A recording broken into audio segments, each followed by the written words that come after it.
नमस्कार, शाम के 5 बजने वाले हैं। डिबेट की नंबर 1 शो दंगल में आप सभी का स्वागत है। आपके साथ मैं हूं चित्रा त्रिपाठी। इस वक्त सीधे लेकर चलते हैं आपको बताते चले प्रधानमंत्री नरेंद्र मोदी बालासोर में ओडिशा में घायलों से मुलाकात करने के लिए अस्पताल जाने वाले हैं। सत्यजीत हमारे संवाददाता वहां से हमारे साथ जुड़ चुके हैं। इन सबके बीच प्रधानमंत्री आज घटनास्थल पर पहुंचे और वहां पर एक एक जानकारी खुद ही ली। प्रधानमंत्री कितनी देर में पहुंचने वाले हैं? सत्यजीत, क्या जानकारी मिल रही है?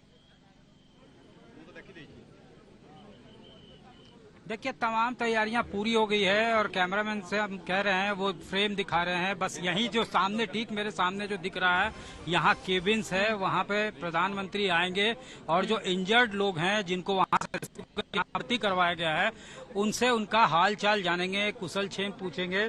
और अब देखिए, आपको अगर फ्रेम में दिख रहा हो तो प्रधानमंत्री का अब आगमन हो रहा है। आवाज जो है गाड़ियों की आने लगी है और तमाम तैयारियां की गई है। किसी भी मोमेंट वो आ सकते हैं यहाँ अस्पताल में। और ये है बालासोर डिस्ट्रिक्ट हॉस्पिटल, ठीक है। और यहीं पे प्रधानमंत्री को आना है, वो जायजा लेंगे। यहाँ पे जो है जो यहाँ जो पेशेंट्स हैं, जो इंजर्ड हैं, जिनको रेस्क्यू करके लाया गया है, उनसे वो हालचाल जानेंगे, उनसे हालचाल पूछेंगे। लगातार जो है यहाँ दौरा होते रहा है। यहाँ अश्विनी वैष्णव और यहाँ के मुख्यमंत्री भी आए, तमाम लोग यहाँ आ रहे हैं। जिस अस्पताल में प्रधानमंत्री पहुंचने वाले हैं घायलों से मुलाकात करने के लिए, कुल कितने पेशेंट वहां पर भर्ती हैं? आने के लिए लगभग 500 बताया जा रहा है, एक रफली एस्टिमेट जो बताया जा रहा है। एक्सीडेंट जो हुआ था उसमें ज्यादा जो प्रभावित हुए थे वो जनरल वॉगीज हुए थे और उन्हीं को यहाँ पे एडमिट करवाया गया है। जो कैजुअलिटीज है, उसके अलावा जो इंजर्ड लोग हैं उन्हीं को यहाँ पे भर्ती करवाया गया है। और ये कहा गया है, और ये देखिए अब जो है यहाँ जितने लोग हैं एक्साइटेड हैं। जैसे ही गाड़ियों की आवाजें आ रही हैं वो चले जा रहे हैं उस तरफ एक झलक पाने के लिए। जाहिर तौर पे यहाँ से जब वो एंटर करेंगे तो लोगों को लग रहा है कि शायद वो वेव कर सकते हैं, उनके तरफ हाथ हिला सकते हैं। लेकिन ये मौका और दस्तूर शायद अभी उनको इस तरह से वो सीधे जो है अस्पताल के अंदर चले जाएं, क्योंकि जो है संवेदनशील मुद्दा है और अभी जो है इंजर्ड हैं लोग और भारी कैजुअलिटी हुई है। ट्रेन एक्सीडेंट जो मैसिव जो ट्रेन मिसअप हुआ है उसमें काफी लोगों को अपनी जान गंवानी पड़ी है। तो यहाँ आप देख सकते हैं कि मीडिया के कैमरेज, तमाम जो लोग हैं, मोबाइल में एक झलक कैद करने के लिए और उनको देखने के लिए यहाँ पे लोगों ने यहाँ पे हुजूम लगाया हुआ है। उनके आने का सिर्फ इंतजार हो रहा है। कहा जा रहा है कि अब कुछ ही मिनटों में, चंद मिनटों में वो यहाँ होंगे। चित्रा, ठीक है, ये तस्वीरें हमारे दर्शक देख रहे हैं। बस कुछ ही मिनटों में प्रधानमंत्री नरेंद्र मोदी पहुंचने वाले हैं उस अस्पताल में जहां पर घायलों को लेकर जाया गया है। और ये लाइव तस्वीरें दिखा रहे हैं। प्रधानमंत्री नरेंद्र मोदी इस वक्त पहुंच चुके हैं। प्रधानमंत्री नरेंद्र मोदी की ये सीधी लाइव तस्वीरें आपको दिखा रहे हैं। अस्पताल में जाकर घायलों का हालचाल जानने के लिए प्रधानमंत्री इस बात का भरोसा दिलाना चाहते हैं कि आप जख्मी हैं, आपके साथ जो बीता वो बहुत बुरा हुआ, लेकिन सरकार पूरी तरह से आपके साथ मौजूद है। यही कारण है कि प्रधानमंत्री नरेंद्र मोदी सीधे पहुंच चुके हैं अस्पताल। पहले आकर घटनास्थल पर एक ही चीज की जानकारी ली, मुआयना किया और वहां पर आप देखिए किस तरह से उनके जो समर्थक हैं भारत माता की जय के नारे भी लगते हुए अंदर अस्पताल में 500 से ज्यादा जो गंभीर रूप से छोटे लोग हैं उनको भर्ती कराया गया है। कुल 1000 से ज्यादा घायलों की तादाद है जिनको अलग अलग अस्पताल में लेकर जाया गया है। प्रधानमंत्री ने आज बताते चले कि जिन 2 लोगों से फोन पर बातचीत की है उनमें से एक हेल्थ मिनिस्टर मनसुख मंडाविया भी थे, जिनसे उन्होंने पूरी तरह से सुनिश्चित किया कि अगर किसी को भी यहाँ से देश के दूसरे हिस्से में ले जाने की जरूरत हो, अगर किसी भी घायल को, तो उसको पूरी तरह से सरकार सुनिश्चित करे। और इसके अलावा पीएम ने कैबिनेट सेक्रेटरी से भी आज बातचीत की है फोन पर। उसके अलावा यहाँ पर खुद रेल मंत्री की मौजूदगी रही, धर्मेंद्र प्रधान की मौजूदगी रही। भारी तादाद में लोग भी, स्थानीय लोग जो बीती रात से ही लगातार रेस्क्यू कर रहे थे, वो भी पीएम की एक झलक पाने के लिए यहाँ पर मौजूद थे। और ये तस्वीरें आपको दिखा रहे हैं अस्पताल पहुंचे प्रधानमंत्री नरेंद्र मोदी की। यकीनन जिस तरह का हादसा हुआ है उसने हर किसी को स्तब्ध करके रख दिया है और यही कारण रहा कि प्रधानमंत्री नरेंद्र मोदी ने पहले आज दिन में न सिर्फ बड़ी बैठक की इसको लेकर, बल्कि उसके बाद सीधे वो ओडिशा पहुंचे, बालासोर आते हैं और उसके बाद एक एक जानकारी उनकी ओर से ली जाती है ताकि दोबारा ऐसी घटनाएं नहीं पैदा हों। देश के 4 बड़े हादसे अगर पीछे मुड़कर देखें तो 1981 में हुए थे, 750 से अधिक लोगों की मौत हुई थी। बिहार में जब पैसेंजर ट्रेन बागमती नदी में गिर गई थी।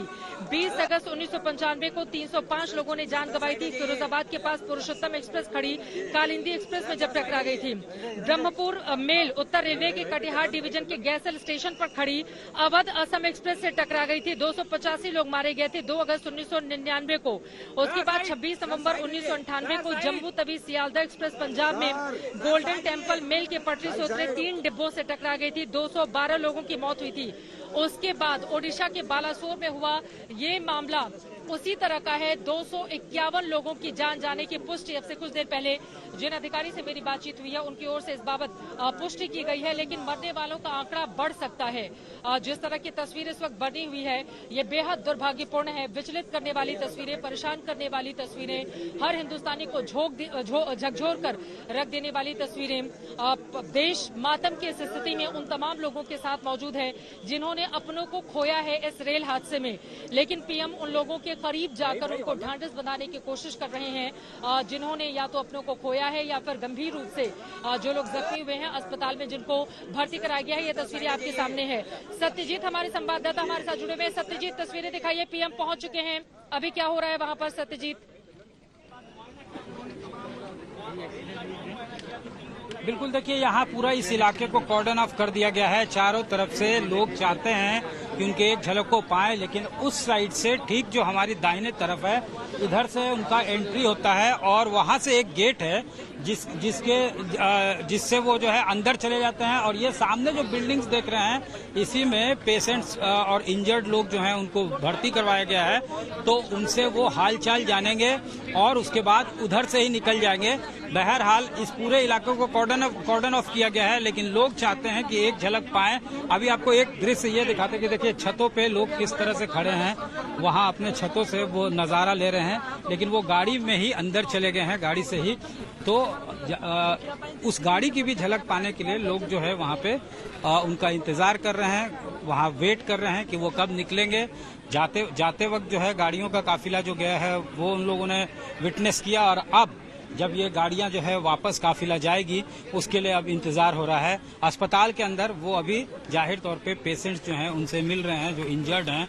लगभग 500 लोग यहाँ भर्ती करवाए गए हैं, तो उनसे उनमें से कुछ जो है उनसे उनका वो हाल चाल पूछेंगे, कुशल क्षेम पूछेंगे।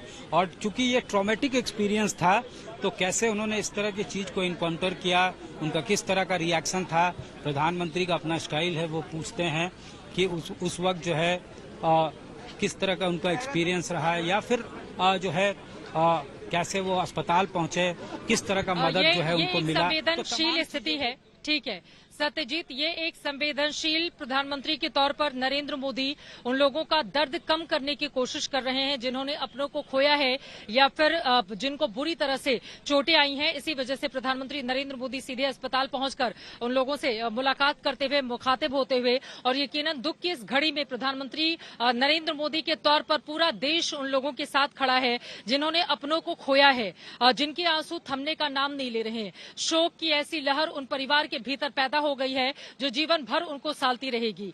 ट्रेन की बोगियों में बैठकर सुनहरे सपने के साथ एक से दूसरी जगह जाने की कोशिश कर रहे लोगों को नहीं पता था कि एक शाम के 7 जब बजेंगे तो उनकी जिंदगी में ऐसा भूचाल आएगा जो उनको झकझोर कर रख देगा। यही कारण है कि प्रधानमंत्री 140 करोड़ भारतवासियों का संबल बनकर उन घायलों से मुलाकात करते हुए इस वक्त नजर आ रहे हैं, टीवी स्क्रीन पर अस्पताल में पहुंचे हुए हैं। लेकिन सरकार की ये जिम्मेदारी भी है कि दोबारा ऐसे हादसे नहीं हो, ये सुनिश्चित किया जाए, उन लोगों को दंडित किया जाए जिनकी वजह से इस तरह का हादसा हुआ है।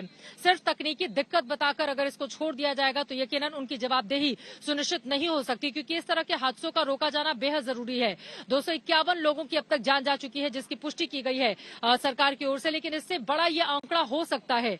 जिन लोगों ने अपनी जान गंवाई है उनकी मौतों का गुनहगार कौन है, आखिर किसकी वजह से इस तरह की स्थिति बनी है। इसी वजह से सरकार इस पूरे मामले में कितनी गंभीर है, पीएम नरेंद्र मोदी के बालासोर के दौरे से ही आप समझ सकते हैं सुबह सुबह उन्होंने बड़ी मीटिंग की। उसके बाद आज के जितने भी कार्यक्रम उनके थे, उद्घाटन के दूसरे अन्य कार्यक्रम, तमाम कार्यक्रमों को उनकी ओर से रद्द किया गया। और उसके बाद उन्होंने आकर घटनास्थल पर यहाँ पर सभी से वो मुखातिब हुए, हर एक सवाल का जवाब लिया, मैप के जरिए ये जाना कि आखिर कैसे यहाँ पर इतना बड़ा हादसा हो गया, 3 ट्रेनें आपस में कैसे टकरा गईं। और उसके बाद प्रधानमंत्री नरेंद्र मोदी ने एनडीआरएफ के और बाकी के जो जवान जो रेस्क्यू में लगातार लगे रहे, उनका हौसला बढ़ाया। और अब प्रधानमंत्री नरेंद्र मोदी घायलों से मुलाकात करते हुए अलग अलग तस्वीरों के जरिए आप समझ सकते हैं, एक तरफ हादसे का लिया जायजा, फोन पर उनकी ओर से लगातार बातचीत की गई, न सिर्फ होम मिनिस्टर से माफ कीजिएगा, लगातार उनकी ओर से न सिर्फ हेल्थ मिनिस्टर से एक एक जानकारी ली गई, बल्कि इसके अलावा उनकी ओर से ब्रीफ में जानकारी ली गई है कैबिनेट सेक्रेटरी से। और प्रधानमंत्री नरेंद्र मोदी ने यहाँ पर जितने भी लोकल अथॉरिटीज हैं उन सभी से वो मुखातिब हुए थे। और उसके बाद अब घायलों से जाकर अस्पताल में प्रधानमंत्री नरेंद्र मोदी इस वक्त मिल रहे हैं। और साथ ही जो स्वास्थ्य मंत्री हैं मनसुख मंडाविया, उनको भी निर्देशित किया गया है कि अगर यहाँ से किसी को अस्पताल में लेकर जाना पड़े दिल्ली, तो उसके लिए भी स्थिति ठीक की जा सके। खास मेहमान हमारे साथ जुड़ चुके हैं, उनका परिचय कराते हुए चर्चा की शुरुआत करेंगे इन्हीं तस्वीरों के साथ। OP Singh ji, farmer DGP NDRF के इस वक्त हमारे साथ मौजूद हैं। Rakesh Chopra ji, farmer member railway board के हमारे साथ हैं। सुबोध जैन जी, फॉर्मर मेंबर हैं इंजीनियरिंग के रेलवे बोर्ड के हमारे साथ हैं। मानव जायसवाल जी, स्पोक्स पर्सन टीएमसी के कुछ देर में होंगे। Dhirendra Kumar ji, national spokes person LJP के हमारे साथ होंगे। और साथ ही Dinesh Trivedi ji, former union minister of railway भी हमारे साथ जुड़ेंगे। लेकिन ओपी सिंह जी, सबसे पहले आपसे शुरुआत करते हुए तस्वीरें हम दिखा रहे हैं बालासोर के अस्पताल में पीएम मोदी एक तरफ घायलों से मुलाकात कर रहे हैं, वहीं दूसरी तरफ हर एक जानकारी वो खुद लेना चाहते हैं। इसी से सरकार इस पूरे मामले को कितनी गंभीरता से ले रही है, इस बात को समझा जा सकता है। लेकिन पहली नजर में ये घटना कैसे घटी, इतना बड़ा हादसा कैसे हो गया, किसकी लापरवाही है? आपने तो लंबा वक्त गुजारा है रेलवे में, पहली नजर में आपने क्या देखा, क्या पाया, जिसके बारे में आप देश को जानकारी देंगे? चित्रा जी, ये बहुत ही एक तरह से एक नेशनल लॉस है, एक नेशनल ट्रेजेडी है।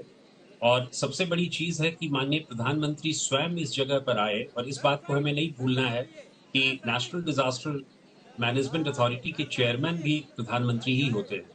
तो वो प्रधानमंत्री की हैसियत के अलावा वो अध्यक्ष एनडीएमए के रूप में भी आए हैं, और उन्होंने इस पूरी चीज को देखा, स्वयं देखा, लोगों से बात की और सभी चीजों का पता लगाया। तो मैं समझता हूं कि ये इस बात का इंगित करता है कि किस प्रकार इस ट्रेजेडी को हम नेशनल ट्रेजेडी के रूप में देख रहे हैं।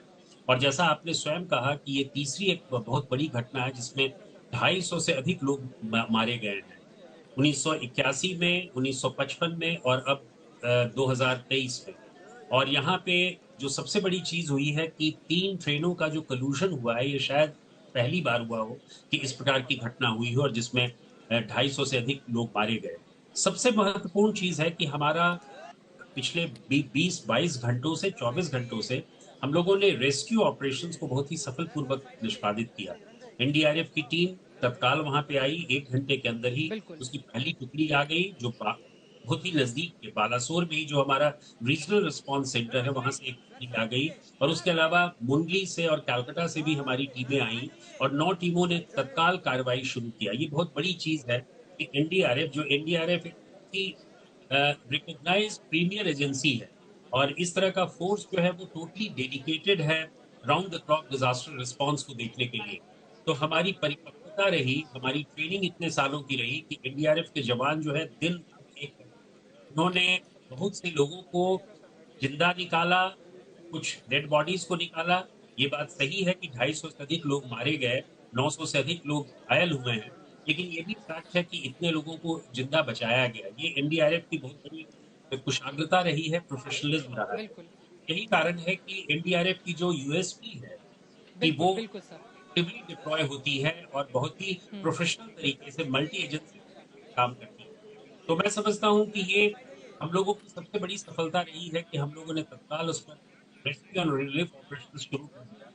इस बात को देखा कि कम से कम डैमेज करके सर, मैं लौटूंगी आपके पास। इस वक्त हमारे साथ पूर्व रेल मंत्री दिनेश त्रिवेदी जी जुड़ चुके हैं और आपका वक्तव्य यकीनन बहुत मायने रखता है, क्योंकि आप लोगों का जो अनुभव रहा था वो दोबारा इस तरह के हादसे नहीं हो उसको रोकने के यकीनन काम आएगा।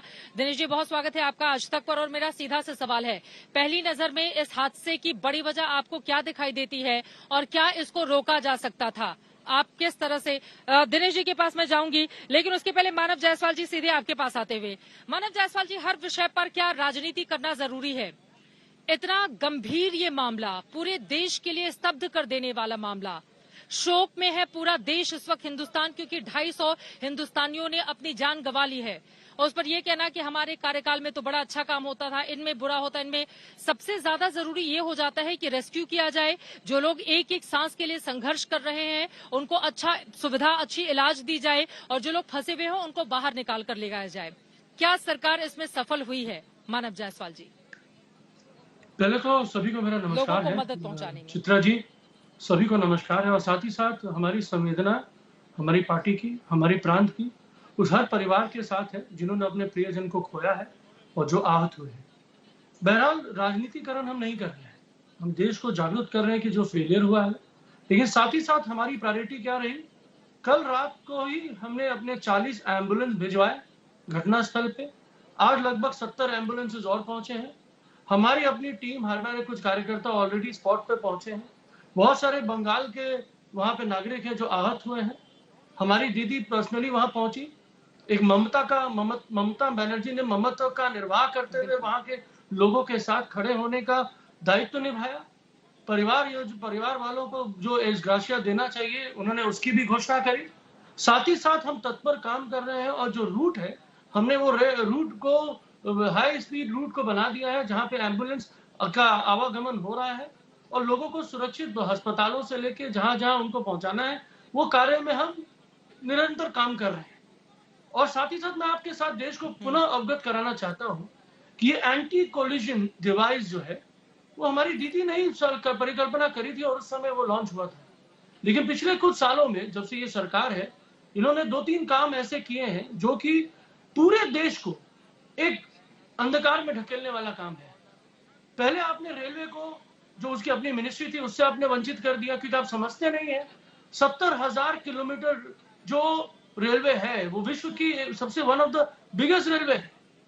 उसके लिए आपको बहुत सारे टूल्स होने चाहिए जो कि आप वो वंचित हो गए 2017 के बाद। साथ ही साथ 2% सिर्फ मैंने ट्रैक है, लगभग 2%, जहां पे आप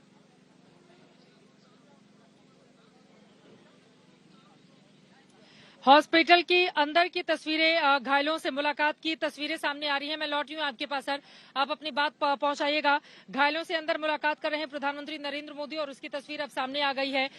1000 से ज्यादा लोग बुरी तरह से जख्मी हुए हैं। बीती शाम 7 बजे ये जो बालासोर में रेल हादसा हुआ और यहाँ पर देखिए दो किस तरह से एक बच्चे से भी मुलाकात करते हुए और वहां पर उनकी मां बैठी हुई है, कई पति पत्नी है, उनसे मुखातिब होते हुए प्रधानमंत्री हालचाल जानते हुए, धर्मेंद्र प्रधान सवाल पूछते हुए यहाँ पर इन तस्वीरों में आपको दिखाई दे रहे हैं। और सभी से एक एक करके सभी के बेड के पास जाकर 2 लड़के भी प्रधानमंत्री नरेंद्र मोदी को अपनी व्यथा बता रहे हैं कि उन्होंने क्या देखा, क्या महसूस किया।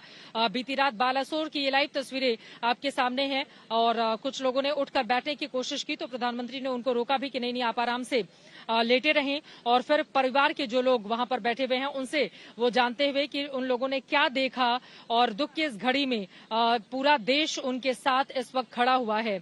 एक एक करके कुछ लोगों को चेहरे पर चोटें आई हैं, किसी का हाथ टूट गया है, किसी को पैर में फ्रैक्चर आई है, किसी के कमर में जबरदस्त तरीके से चोट लगी है, कोई उठकर बैठ पाने की स्थिति में नहीं है, कोई सिर पे पट्टी बांधा हुआ अस्पताल में आपको दिखाई दे रहा है। आपको बताते चले कि कुल ऐसे 1000 से ज्यादा कुल ऐसे मरीज हैं जो अलग अलग अस्पतालों में भर्ती करवाए गए हैं। उन्हीं में से एक अस्पताल में बालासोर में घायलों से मुलाकात करते हुए प्रधानमंत्री नरेंद्र मोदी की ये तस्वीरें आपके सामने हैं। यकीनन पीएम को अपने बीच पाकर लोगों को ढांढस बंधा होगा, क्योंकि देश का मुखिया जब उनके बीच में हो, ढांढस बंधाए, उनके हौसला अफजाई करे, वो बताए कि उनके दुख को बांटने के लिए मैं खुद आया हूं, तो ये तस्वीरें अपने आप में महत्वपूर्ण हो जाती हैं और ये तस्वीरें बेहद खास भी हैं। लेकिन इन सब के बीच अब सरकार को ये भी सुनिश्चित करना होगा कि दोबारा इस तरह के रेल हादसे नहीं हो।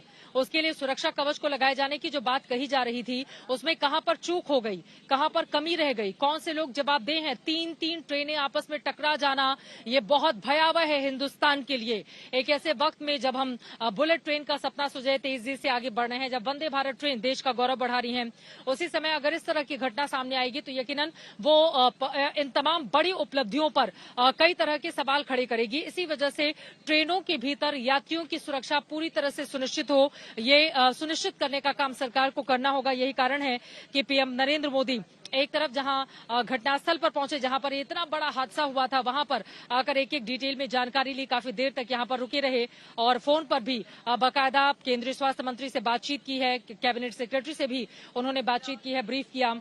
और इसके अलावा वो सीधे अस्पताल पहुंचे, यहां से सीधे अस्पताल पहुंचे और वहां पर जाकर सभी से मुलाकात करते हुए घायलों से और बाकी लोगों से तस्वीरें आपके सामने हैं। परिवार के लोग भी वहां पर बैठे हुए हैं, अलग अलग राज्यों के।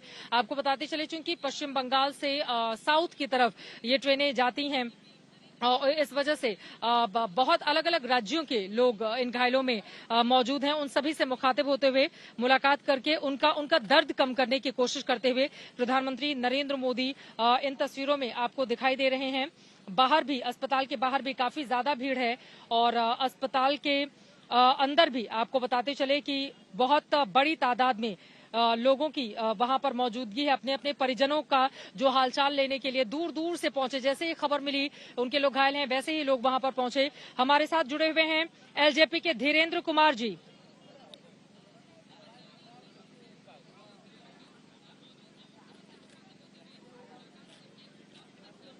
अस्पतालों के भीतर की तस्वीरें धीरेन्द्र जी हम दिखा रहे हैं अपने दर्शकों को और अब ये सुनिश्चित करना आप लोगों का काम होगा कि कैसे इस तरह के रेल हादसों को रोका जा सके। धीरेन्द्र जी, देखिए चित्रा जी, यह विचलित कर देने वाली घटना है। स्तब्ध हूं और पूरा देश स्तब्ध है। निश्चित तौर पर इस तरह की मानवीय भूल, यात्रियों की सुरक्षा के प्रति या यांत्रिकी कोई गड़बड़ी नहीं होनी चाहिए थी, लेकिन दुर्भाग्यवश आज ऐसा हम लोगों को देखने का मौका मिला है। ये चिंता का विषय है, लेकिन अब जो लोग भगवान के गति को प्राप्त हो गए हैं, वैसे लोगों को प्रति हमारी श्रद्धांजलि है, विनम्र श्रद्धांजलि है। उनके परिवार के प्रति मेरी गहरी शोक और संवेदना है। घायलों के प्रति हमारी सहानुभूति है। आज प्रधानमंत्री जी स्वयं वहां पे मॉनिटर कर रहे हैं। घटना स्थल पर आपने जो दिखाया है वो खुद अस्पतालों में जाकर के घायलों से मिल रहे हैं। रेल मंत्री रात से ही वहां पे लगे हुए हैं। तो एनडीआरएफ ने भी बहुत अच्छा काम किया है और मुझे उड़ीसा के स्थानीय लोगों की मैं सराहना करता हूं कि वहां पे उन लोगों ने जिस तत्परता से लोगों की सहायता के लिए आगे आने का काम किया है, वह पूरा देश और पूरा विश्व सराह रहा है इन मानवीय मूल्यों का। आज इस तरह की घटनाएं नहीं हो और सरकार भी ऐसे उच्च स्तरीय यकीनन स्थानीय स्तर पर लोगों की जितनी तारीफ की जाए, क्योंकि मुझे अच्छे से याद है कल रात 8 बजे का बुलेटिन में जब स्टूडियो से कर रही थी, उसी समय ये खबर सामने आती है और जो तस्वीरें आती हैं, बड़ी तादाद में स्थानीय लोग ही थे जो सबसे पहले मदद करने के लिए पहुंचे हुए थे। एक एक लोगों को निकालना, घायलों को अस्पताल तक पहुंचाना, यहाँ के लोगों की जितनी तारीफ की जाए उतना ही कम है, क्योंकि वो तस्वीरें रात के 8 बजे जैसे ही सबसे पहले ये खबर आई, आज तक ने दिखाया था। हमारे साथ इस वक्त सुबोध जैन साहब, फॉर्मर मेंबर है इंजीनियरिंग के रेलवे बोर्ड के, हमारे साथ जुड़े हुए हैं। सुबोध जैन जी, एक तरफ प्रधानमंत्री नरेंद्र मोदी का ये जो अभिभावक वाला जेस्चर है, वो सभी से मुलाकात करते हुए हर एक जानकारी, और यकीनन जब देश का अभिभावक उनके बीच हो तो लोगों का जो दर्द है वो बढ़ता है, वो कम होता है, उस पर मरहम लगता है। लेकिन वहीं दूसरा सवाल रेलवे को लेकर है। इतना बड़ा यह हादसा है, 20 सालों के बाद इतना बड़ा हादसा आखिर कैसे हो गया, हर एक के ज़हन में यही सवाल है। पहली नजर में हालांकि जांच होगी, उसके बाद स्थिति ज्यादा साफ हो पाएगी, लेकिन आप लोगों का जो अनुभव रहा है उसके आधार पर मैं जानना चाहूंगी, पहली नजर में इतना बड़ा हादसा कैसे हुआ, आप लोगों को क्या समझ में आता है?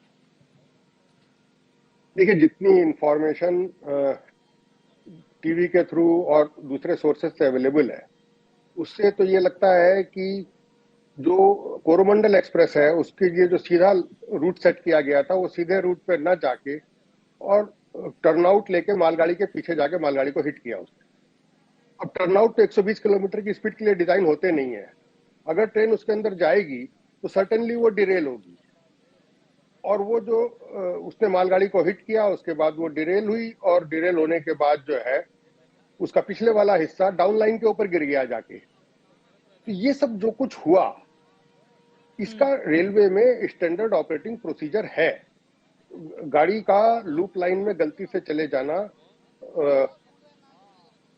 कोई ऐसा नहीं कि पहली बार हुआ है, इस तरह का इंसिडेंसेस होते रहते हैं, सिग्नल गलत लगने के इंसिडेंसेस भी होते रहते हैं, लेकिन इतना नुकसान जो है पहली बार हुआ इस तरह का कि उसमें दूसरी गाड़ी भी आके घुस गई। अब जब तक पूरे डिटेल नहीं आ जाते तब तक ये कहना बड़ा मुश्किल है कि उस जो गाड़ी हावड़ा एक्सप्रेस जो आई और ये जो डिरेलमेंट हुआ, इसके बीच में कितने मिनट का डिफरेंस था, वो अगर पता चलेगा तो उससे ये पता लगेगा कि जो ड्राइवर को एक्शन लेना था, मालगाड़ी के जो स्टेशन मास्टर को एक्शन लेना था, उन्होंने लिया या नहीं लिया। पर उस इंफॉर्मेशन के एब्सेंस में अनुमान लगाना या कयास लगाना और ये कहना कि ये हो सकता था, वो हो सकता था, मेरे हिसाब से उचित ना होगा इस वक्त। सबसे इम्पोर्टेंट ये है कि डिरेलमेंट होने के बाद, आपकी बात बिल्कुल सही है कि अनुमान लगाकर हादसों की जिम्मेदारी नहीं की जा सकती, जांच के बाद ही ये तय हो पाएगा। लेकिन जांच के बाद होता क्या है, ये भी बड़ा सवाल है, क्योंकि इस देश में कई बड़े बड़े हादसे इस देश ने झेले हैं, सैकड़ों लोगों को खोया है, जांच भी होती है, लेकिन जांच के बाद क्या जवाबदेही तय की जाती है, इस सवाल का जवाब आप दीजिएगा। लेकिन उसके पहले हमारे साथ इस वक्त Rakesh Chopra ji, farmer member railway board के, इस वक्त हमारे साथ जुड़ चुके हैं। राकेश चोपड़ा जी, मैं आपसे जानना चाहूंगी, क्या स्थिति बनती हुई नजर आ रही है, इस तरह के हादसों को क्या रोका जा सकता है, और यहाँ पर वो कौन से एहतियात नहीं बरते गए जिसके बाद इतना बड़ा हादसा हो गया जिसमें 250 से ज्यादा लोगों की जान चली गई? देखिए चित्रा जी, जो सुबोध जैन साहब ने भी बताया है वो बिल्कुल सही है कि ऐसे हादसे रेलवे में होते रहे हैं और इसके लिए एसओपी भी बना हुआ है। अब इस पर्टिकुलर केस में ये जो 3 गाड़ियों का टकराना, इसकी प्रोबेबिलिटी जो है, ये शायद जैसे आपने पहले जिक्र करा था, ये देश में पहली बार ऐसा हो रहा है कि 3 गाड़ियां। इसका मतलब ये हुआ कि जो 2 गाड़ियां क्रॉस कर दी थी उनका टाइम इंटरवल कम था, जो कि सुबोध जैन साहब ने भी जिक्र करा है। मगर अगर उसमें टाइम कम भी था और अगर गार्ड वगैरह वो जो स्टेशन मास्टर है अपना सिस्टम और प्रोसीजर भी अडॉप्ट कर लेते, एक तेज गाड़ी को चलते हुए रोकने के लिए जितना उसका मोमेंटम होता है उसको किलोमीटर 1.5 किलोमीटर से ऊपर डिस्टेंस चाहिए होता है। अब इस केस में ये बिल्कुल सही बात है कि टाइमिंग्स क्या हुए, हमारे पास रजिस्टर्स होते हैं सिग्नलिंग के और उनके, उस सब से ये पता लगेगा, मगर ये पता एक इंक्वायरी में ही आ सकता है। मगर एक ये बात हुई, दूसरी है कि ऐसी घटनाएं आगे में ना हो। देखिए, मैं ये नहीं कहूंगा कि आगे में ऐसी घटनाएं ना हो, कोई प्रोबेबिलिटी जो होती है वो चाहे 0.001 हो सकती है घटना, मगर इसको रोकने के लिए जो अब हमारे रेलवे ने एंटी कोलिजन डिवाइसेस लगाने शुरू करे हैं, इन्होंने कैप सिग्नलिंग शुरू करी है, जिससे कि जो प्रोविजंस है उसके अंदर वो ये हैं कि अगर एक गाड़ी जो है उसी लाइन के ऊपर दूसरी गाड़ी को देख लेती है तो वो खुद ही खुद ब्रेक लगा ले। तो ये सब सिस्टम्स अब आहिस्ता आहिस्ता आएंगे। अभी देखिए, पिछले बजट के अंदर रेलवे में करीब 57,000 करोड़ जो है वो सिग्नलिंग के लिए दिया गया है, एंटी कोलिजन डिवाइसेस और सिग्नलिंग के लिए दिया गया है।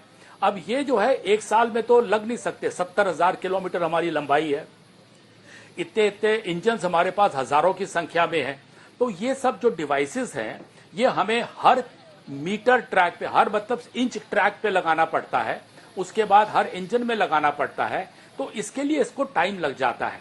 तो मेरा ये सोचना है कि ठीक है, टाइम लगा है कि इसमें ये चर्चा होती है कि एंटी कोलिजन डिवाइस बहुत पहले थे, मैं लौट रही हूँ आपके पास, ये बहुत अहम जानकारी आप दे रहे हैं। और इस वक्त हमारे साथ पूर्व रेल मंत्री दिनेश त्रिवेदी जी जुड़ चुके हैं। सीधे मैं उसका साहब, मेरा सीधा सा सवाल है, क्या इस तरह के हादसों को रोका जा सकता था? और अगर ये इतना बड़ा हादसा हुआ जिसने 250 लोगों की जान ले ली है, तो सबसे बड़ी वजह आपकी नजर में क्या लगती है? हालांकि अभी जांच पूरे मामले की जारी है। दिनेश जी। चित्रा जी, आज तो समय एक ही है संवेदना का, और आप मेरे साथ बिल्कुल सहमत होंगे बिल्कुल सर। कि जो परिवार ने अपने जन को खोया है उनके साथ हम लोग खड़े हैं, संवेदना है। खुद प्रधानमंत्री वहाँ गए हैं और हेल्थ मिनिस्टर को भी बुलाया है। तो आज के दिन सवाल उठेंगे, मैं उससे मुकर नहीं रहा हूँ कि सवाल उठेंगे, उठने भी चाहिए, मगर आज का दिन ये हमें देखना है कि जो अस्पताल में है उनकी जान बचाए, उनको कम से कम सफरिंग हो और किस प्रकार से हम अपना जो सिस्टम ट्रैक है उसको रेगुलराइज करें। उसके बाद सवाल उठेंगे, मगर उस सवाल के जवाब तभी मिल सकते हैं जब इसको रेलवे सेफ्टी कमीशन हो या हाई लेवल कमेटी की जो इंक्वायरी कर रहे हैं वो उनका जब पूरा रिपोर्ट आएगा सामने, तभी हम लोग इसकी चर्चा कर सकते हैं। उसके पहले तो अटखेलियां लगा कुछ न कुछ उन्होंने गंवाया है। जिन लोगों ने अपना जीवन खोया है, ये बहुत बड़ा दर्दनाक और वेदना से भी परे मन को विचलित करने वाला। जिन परिवारजनों को इंजरी हुई है उनके लिए भी सरकार उनके उत्तम स्वास्थ्य के लिए कोई कोर कसर नहीं छोड़ेगी। जो परिजन हमने खोए हैं वो तो वापस नहीं ले पाएंगे, लेकिन सरकार उनके दुख में, उन परिजनों के दुख में उनके साथ है। सरकार के लिए ये घटना अत्यंत गंभीर है। हर प्रकार की जांच के निर्देश दिए गए हैं और जो भी दोषी पाया जाएगा उसको सख्त से सख्त सजा हो, उसे बख्शा नहीं जाएगा। मैं उड़ीसा सरकार का भी, यहाँ के प्रशासन के सभी अधिकारियों का, जिन्होंने जिस तरह से इस परिस्थिति में अपने पास जो भी संसाधन थे लोगों की मदद करने का प्रयास किया, मैं यहाँ के नागरिकों का भी हृदय से अभिनंदन करता हूँ, क्योंकि उन्होंने इस संकट की घड़ी में, चाहे ब्लड डोनेशन का काम हो, चाहे रेस्क्यू ऑपरेशन में मदद की बात हो, जो भी उनसे बन पड़ता था करने का प्रयास किया है। खास करके इस क्षेत्र के युवकों ने रात भर मेहनत की है। मैं इस क्षेत्र के नागरिकों का भी आदरपूर्वक नमन करता हूं कि उनके सहयोग के कारण ऑपरेशन को तेज गति से आगे बढ़ा पाए। रेलवे ने अपनी पूरी शक्ति, पूरी व्यवस्थाएं रेस्क्यू ऑपरेशन में आगे रिलीफ के लिए और जल्द से जल्द ट्रैक रिस्टोर हो, यातायात का काम तेज गति से फिर से आए, इन तीनों दृष्टि से सुविचारित रूप से प्रयास आगे बढ़ाया है। लेकिन एक दुख की घड़ी में मैं आज स्थान पर जाकर के सारी चीजों को देख करके आया हूं। अस्पताल में भी जो घायल नागरिक थे उनसे मैंने बात की है। मेरे पास शब्द नहीं है इस वेदना को प्रकट करने के लिए, लेकिन परमात्मा हम सबको शक्ति दे कि हम जल्द से जल्द इस दुख की घड़ी से निकले। मुझे पूरा विश्वास है कि हम इन घटनाओं से भी बहुत कुछ सीखेंगे और अपनी व्यवस्थाओं को भी और जितना नागरिकों की रक्षा को प्राथमिकता देते हुए आगे बढ़ाएंगे। दुख की घड़ी है, हम सब प्रार्थना करें इन परिजनों के लिए। प्रधानमंत्री नरेंद्र मोदी को आप सुन रहे थे। उन्होंने कहा है कि दुख की घड़ी है, हम सभी प्रार्थना करें उन परिजनों के लिए जिन्होंने अपनों को खोया है। सरकार हर स्तर की जांच कर रही है।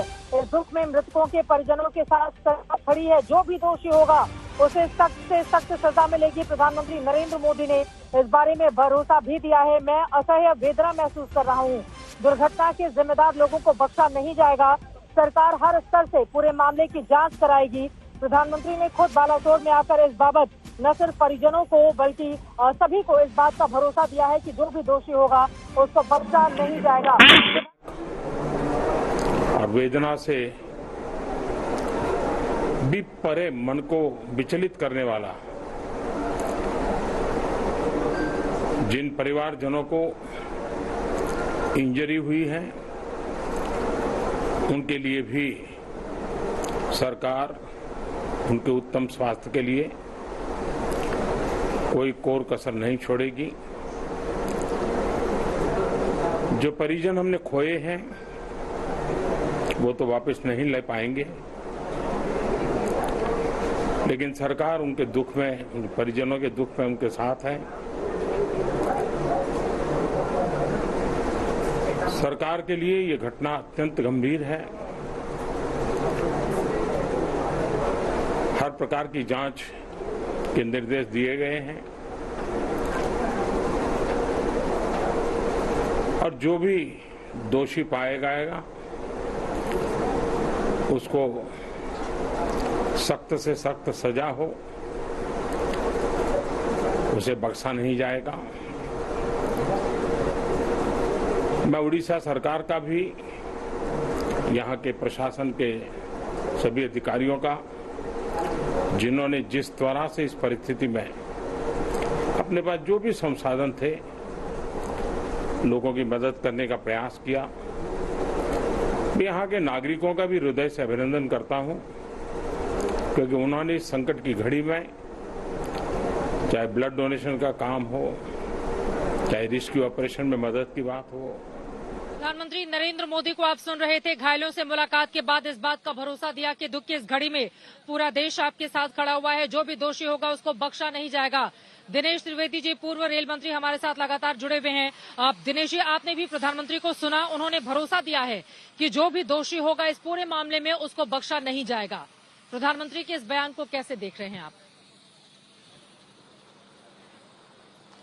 मुझे लगता है प्रधानमंत्री ने जो कुछ कहा है वो बहुत संवेदनशील है और मैं समझता हूँ इसके बाद इस चर्चा को यहीं स्थगित करें तो अच्छा है। और प्राथमिकता भी उन्होंने बता दी और मन को विचलित करने वाली घटना है और मैं नहीं समझता हूँ कि इसके बाद कुछ चर्चे का विषय बच जाता है। अब जब रिपोर्ट आएगी और प्रधानमंत्री ने कहा है कि इस दुखद घटना से बहुत सीखने को भी मिलेगा कि आगे ऐसी घटना ना हो, तो चित्रा जी मैं समझता हूँ कि इस चर्चा अब यही होनी चाहिए कि किस प्रकार से हम जो अस्पताल में है उनकी सेवा किस प्रकार से करें और ट्रैक रिस्टोर कितनी जल्द से जल्द हो सके। बिल्कुल सर, इसी के साथ ही अब मेरा अगला सवाल है, चूंकि बतौर रेल मंत्री मैं आपको भी जानती हूं, आपका पूरा कार्यकाल मैंने देखा, आपने अपनी ही पार्टी के खिलाफ किस तरह से स्टैंड ले लिया था वो भी पूरे देश ने देखा जब आप रेल बजट प्रस्तुत करने के लिए जा रहे थे। रेल मंत्रालय एक ऐसा मंत्रालय हमेशा से रहा है जो खासतौर से राजनीतिक मिजाज के हिसाब से उसकी चीजें तय की जाती रही, लेकिन मोदी सरकार आने के बाद उसमें बड़ा परिवर्तन हुआ। रेल बजट भी हटा दिया गया, उसको आम बजट के साथ ही प्रस्तुत किया जाने लगा और इसके अलावा रेलवे में और भी कई बड़े काम हुए। लेकिन इस तरह के हादसों को रोका कैसे जाए, इसको लेकर कितनी ज्यादा गंभीरता की जरूरत है? क्योंकि एक तरफ जब हम वंदे भारत की बात करते हैं, जब हम बुलेट ट्रेन की बात करते हैं, वंदे भारत कितने राज्यों में हरी झंडी दिखा दी गई, लोग उससे ट्रैवल करते हैं, तो उस समय जब इस तरह के हादसे होते हैं तो पलटकर लोगों के जहन में सवाल उठता है कि बड़ी बड़ी ट्रेनें, आधुनिक सुविधाओं से लैस ट्रेनें अच्छी हैं, वो आधुनिक भारत की तस्वीर पेश करती हैं, लेकिन जो इस तरह की ट्रेनें हैं उनमें पूरी तरह से सुरक्षा आम आदमी को कब मिलेगी, इसको लेकर क्या बोलेंगे आप? हम तो चित्रा जी यही कहेंगे, जब मुझे ये दायित्व सौंपा गया था, मेरा रेलवे बजट सबके सामने पड़ा है 2011-12 का। उस बजट में हमने खुद नहीं, जितने भी एक्सपर्ट हमारे रेलवे बोर्ड के हैं, और रेलवे सबसे सक्षम ऑर्गेनाइजेशन, हमने अपनी तरफ से बहुत कोशिश करके इसका पूरा सल्यूशन दिया हुआ है।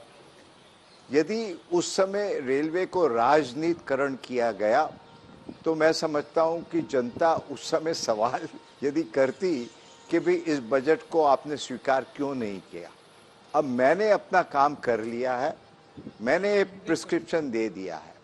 अब वो प्रिस्क्रिप्शन सिस्टम रखे ना रखे, मैं बहुत ही मतलब मामूली आदमी हूं। आज मुझे जो करना था मैंने बहुत ही सिंसियरली किया as a student of railways, और मैं समझता हूं कि इसका सल्यूशन है। रिपोर्ट सब पड़ी हुई है, अब उसके आगे मैं कुछ नहीं कह सकता हूं। और यही है कि भारतवर्ष बहुत सक्षम देश है, और प्रधानमंत्री भी रेल से काफ़ी दिलचस्पी लेते हैं, क्योंकि वो भी जानते हैं कि एक मामूली इंसान की देश में सब तो प्लेन में चढ़ नहीं सकते। और मैंने अपने बजट में ये कहा था कि ये रेल की छुक छुक नहीं है, देश की धक धक है। तो ये देश की धक धक स्थिर ना हो जाए, देश की धक धक चलती रहे। मैंने अपना काम किया है, और मैं समझता हूँ कि उसमें बड़ी पॉलिटिक्स हुई, और आज यदि हम लोग इम्प्लीमेंट कर सकते होते तो शायद, मुझे पता नहीं, शायद ये घड़ी ना आती। बिल्कुल। एंटी कोलिजन डिवाइस को लेकर भी ममता बनर्जी की ओर से कहा गया कि उसे हम लेकर आए थे, हमने इंट्रोड्यूस कराया गया, अगर वो सही तरीके से इस्तेमाल किया जाता तो फिर इस तरह का हादसा नहीं होता। ये जो सुरक्षा कवच है, क्या आपको भी लगता है कि अगर इसको लेकर तेजी से सरकार आगे बढ़ती तो अगर एक पटरी पर दूसरी ट्रेन पहले से मौजूद है तो जो अगली ट्रेन आ रही है उससे हादसे को रोका जा सकता था? क्या इस तरह की परिस्थिति बनती? सुरक्षा कवच को लेकर क्या सरकार को और आक्रामक तरीके से आगे बढ़ने की जरूरत है ताकि हर ट्रेनों में लगाया जाए और इस तरह के हादसों को रोका जा सके?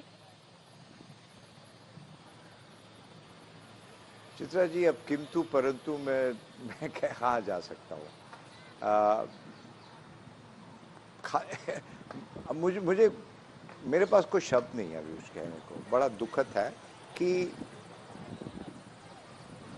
नहीं, मैं कुछ नहीं कहना चाहूंगा इसके बारे में। मैं यही कहूंगा, मैंने अपना बजट पेश किया और बहुत सर, एक आखिरी सवाल का जवाब और मैं आपसे चाहूंगी। बिल्कुल, एक आखिरी सवाल का जवाब मैं आपसे और चाहूंगी।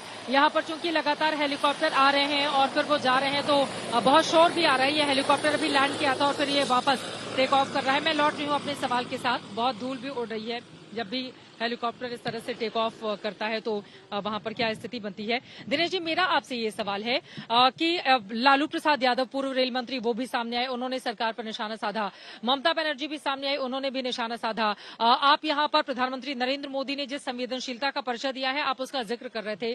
क्या मोदी सरकार ने रेलवे के क्षेत्र में एक अभूतपूर्व काम किया है? बतौर पूर्व रेल मंत्री आपको कैसा लगता है उनका ये पूरा का पूरा कामकाज, अगर सिर्फ रेल मंत्रालय के संदर्भ में ही हम देखें तो?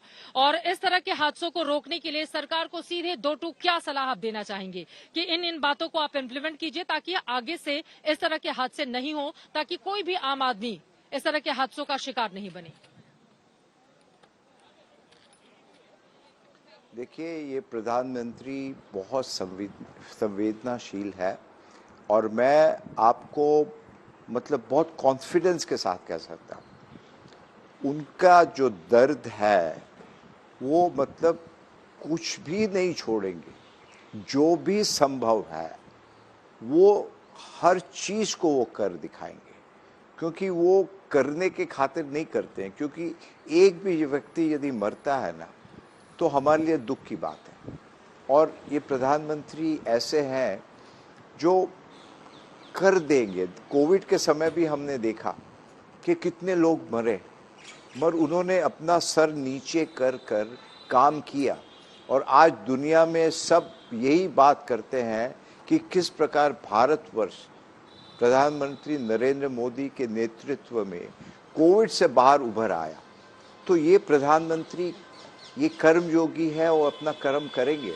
एक्सीडेंट को पूरी तरह से किस प्रकार से रोका जाए कि एक भी हादसा ना हो, मैं आज बहुत कॉन्फिडेंटली कह सकता हूं कि ये प्रधानमंत्री जरूर करेंगे।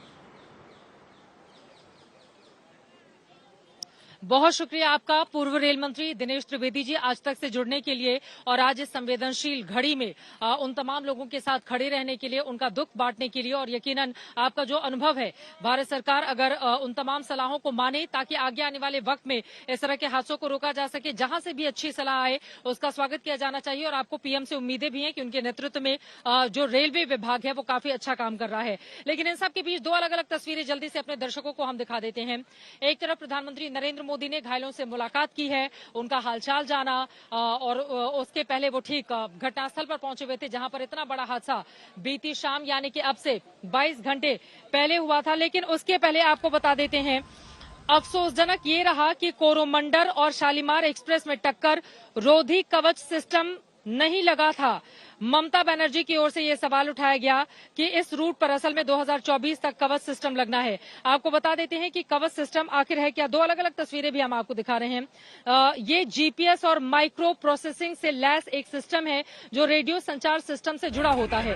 पटरी पर सामने कोई भी रुकावट आए तो ये सिस्टम अलर्ट करता है, ट्रेन की स्पीड कम कर देता है और टक्कर होने से पहले ट्रेन को रोक देता है। एक डिवाइस ट्रेन के इंजन में ये लगा होता है। दो ट्रेनें आमने सामने आए तब भी ये सिस्टम ट्रेन को टकराने से पहले ही रोक देता है। 2012 से ट्रायल हुआ और 2020 में सिस्टम को ट्रेनों में लगाने का काम शुरू हुआ, लेकिन देश की सभी ट्रेनों में अभी ये नहीं लगा है। आप कुछ नहीं कर रहे हैं, फिर भी गाड़ी अपने आप रुक रही है। देखिए अपने आप स्पीड कम हो रहा है और ये देखिए ये स्पीड दिखा रहा है इसमें कि इतने तक अलाउड है इसमें, और अपने आप ब्रेक लग रहा है। आगे लाल सिग्नल है और स्पैड करने की कोशिश की गई लाल, और कवच पूरी तरह से सुरक्षित हमारे ट्रेन को ले जा रहा है।